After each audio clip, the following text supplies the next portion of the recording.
Welcome back to Midwest Whitetail. It is October 26th, and Caleb and I, we're in a spot that honestly we've been dreaming of coming to. We're back on the River Bottom Farm, and if you guys have seen in past episodes when we hunt this, especially when Caleb's been here the last few times, we always talk about a point back behind us on the neighbors, and it's a big CRP field with a point that comes out, and all these deer always hug this edge. So Caleb went ahead and made the call to the landowner. We thought, there's nothing to lose. Caleb's gotten to know him a little bit, and we still can't believe it, but he got it. He got us permission to come in here all bow season and hunt this bottom part. So we're in here after the old 10 tonight. Caleb saw him right here last night, and that's kind of what made us do this and make this aggressive move. So we're gonna go ahead and get settled down. It's almost 5 o'clock, and the deer should be starting to move at any time. But I'm ready. We've been dreaming about this spot for a long time.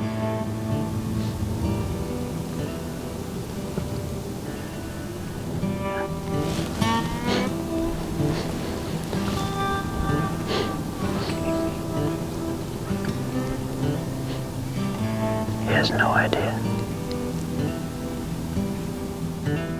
Well, guys, that was the buck we were in here after. Like we said, we were expecting most of these deer to come from straight south and southeast or southwest of us, and unfortunately we had a doe kind of come from the east of us, southeast, and she got our wind right at this point, right when she got to where we knew they possibly could smell us. But like we said, we weren't expecting them to come that way, and unfortunately we could see a buck behind her, and it was the old 10, and she actually ran out in front of us.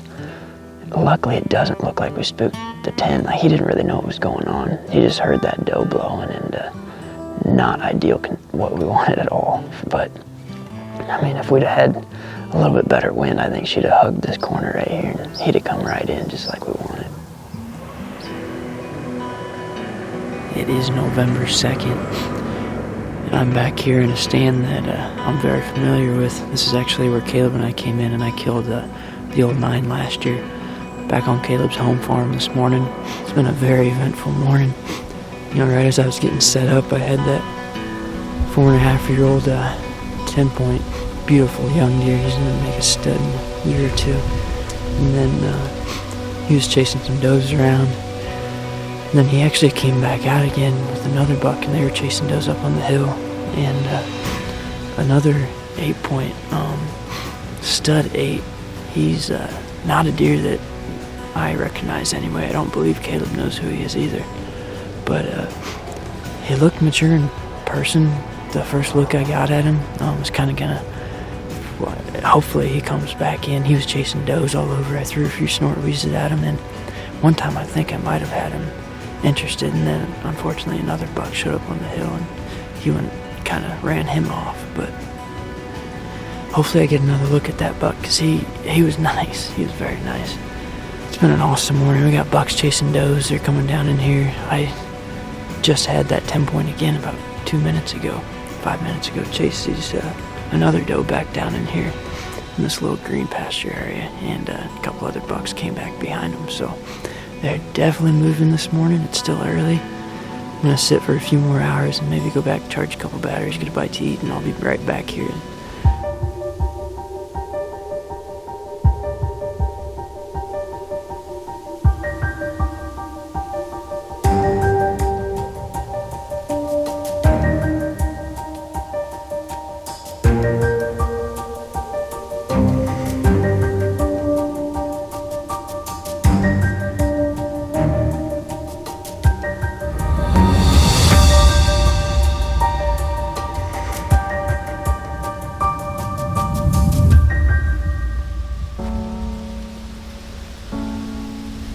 Welcome back to Midwest Whitetail. It is November 2nd. I'm back down here on Caleb's home farm tonight. This is a spot that we love. It's one of our favorite spots to sit on this farm, especially this time of the year. These bucks love cruising this little cattle pasture. Essentially, it's a big green grazed over cattle pasture with CRP and bedding all around me, and then more bedding to my south. So this actually, what we've noticed in the past, this little pasture, especially when it's warm like today, a lot of times these does and bucks will come in here and graze, so it almost acts as like a food plot in transition to these bedding areas / feeding. So got high hopes tonight. I actually hunted here this morning and encountered a new buck that Me and Caleb don't know that we have any history with him. I'm not exactly sure on his age, but he looks to be a shooter. He's an awesome, just a big, massive, heavy, long-beamed 8-point. If I get a chance at him tonight, I'm probably going to take it. I took a break, got some batteries charged, and back in here tonight, and looking forward to it. It's pretty warm, but it's November 2nd, and we got to be in the tree. Never know what can happen, but this wind is supposed to die down here in the next hour or two, so hopefully towards dark we get some of these does that actually went back into these bedding areas this morning. Hopefully they'll feed their way back out, work their way out through this transition out to the ag fields, and hopefully they'll have some bucks in tow. So stick with us, it should be a pretty fun night.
Well, guys, just had an awesome encounter with that 8-point I saw this morning. Cruising just like we wanted him to, almost deja vu to when I had that encounter with the old 9 last year and shot him. He ended up coming in, and I'm not sure what happened. I thought I was on him perfect. I'd pushed record. Well, I shot. Missed him. Luckily, I missed him. This is the first time I've ever been happy I missed a deer.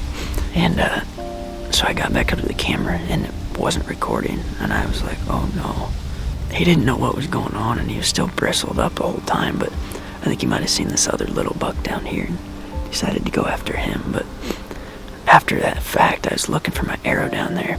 I noticed there's a few little tiny limbs that I didn't notice were there. And apparently I nicked one of those, because you can see my arrow. It's at an angle, like completely sideways with the dirt. So it hit one of these limbs on the way down. You can see where it nicked off. Hopefully he'll come back through. He ended up going back down to this south bedding area. He didn't seem too spooked, but we shall see. Beautiful night. The deer are definitely starting to move a little bit, so maybe we'll get one of these other mature deer to come through here and get another crack at one. But it's been an awesome November 2nd.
Freaking double lunged him, baby.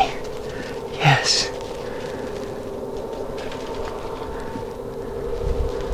He's down. He's down. Yes.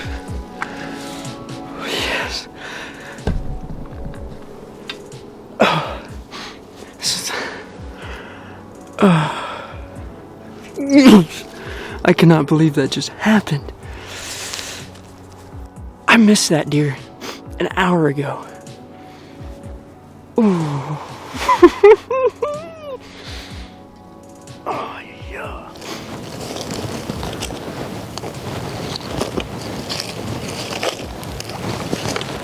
There he is.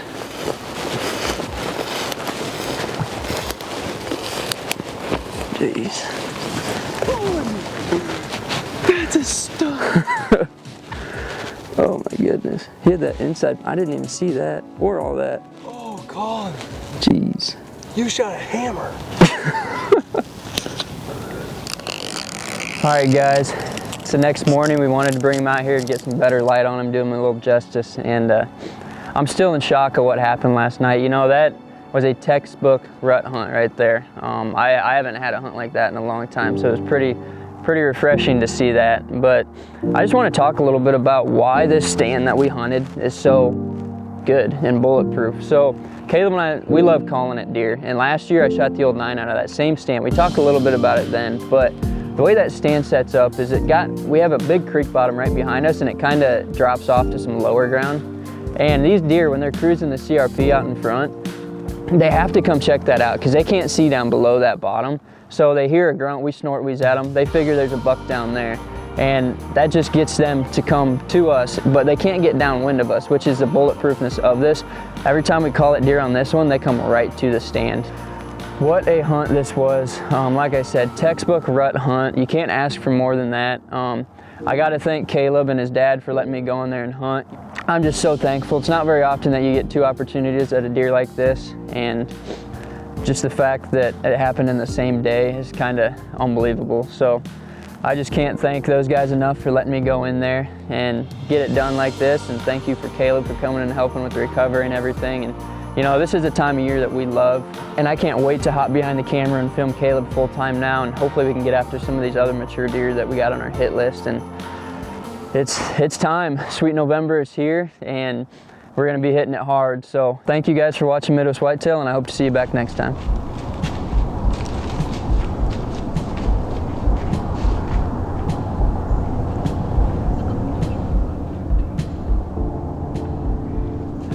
Well, it is November 2nd. It's been a pretty interesting morning so far. Right at legal shooting light, we had a shooter standing at 15 yards. It was definitely legal shooting time. I could have shot him, but the camera light was too bad to shoot him, so forgot to mention we are on Mark's farm this morning. It's a brand new set that he hung this fall in the middle of the timber. I'd say we're going to stay till at least noon if action's happening. If it's pretty dead all morning, we'll probably pack up and head to another spot. But we'll have to wait and see.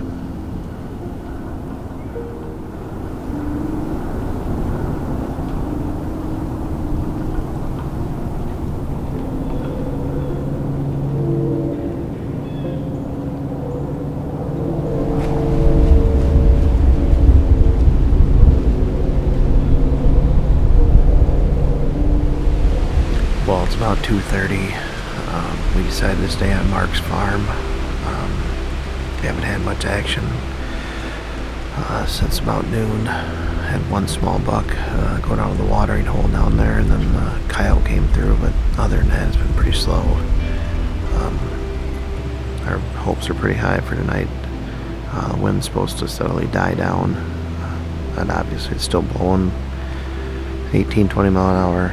It's been quite a ride in this tree all day, so we will see what happens, but we're going to hope for the best.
We waited all day for that.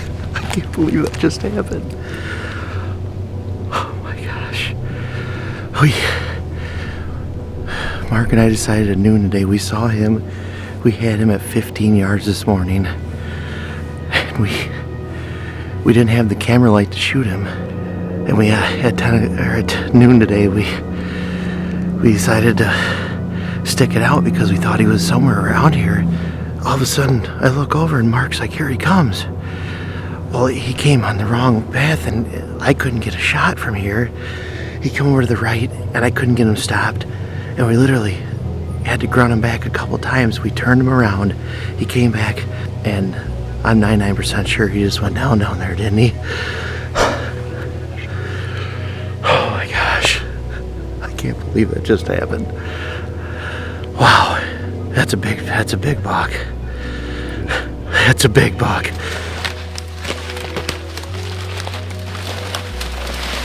Just so everybody knows, I am colorblind, and I can just see the sheer amount. Oh my gosh.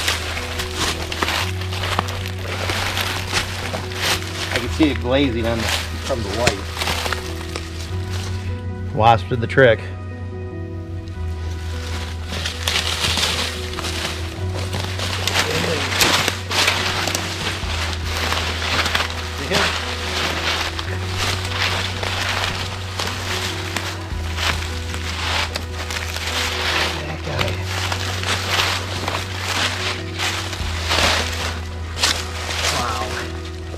All right, well, we got him tagged, drug out. Obviously, you guys saw the blood tracking. The old Wasp broadhead did its job today. But again, you know, bucks like these, it takes a lot of hard work on your farm. You know, Mark has been doing timber stand improvement on this farm. He had it logged last year. He spent all summer doing TSI stuff in here, you know, just like at my place where Mark shot the buck. You know, I took down all those trees and put that food plot in, and it's just, it pays off. Hard work pays off, and you know, you get to get bucks like this. I mean, this is a buck of a lifetime. Big, mature, I don't even know how many points. 10, 11 pointer. I mean, he's a nice deer, no doubt. So again, I want to thank Mark's family, my family, all our friends for helping out with all the stuff we do on this. And we'll get back at the stand as soon as we can. Thanks for watching Midwest Whitetail, the Heartland.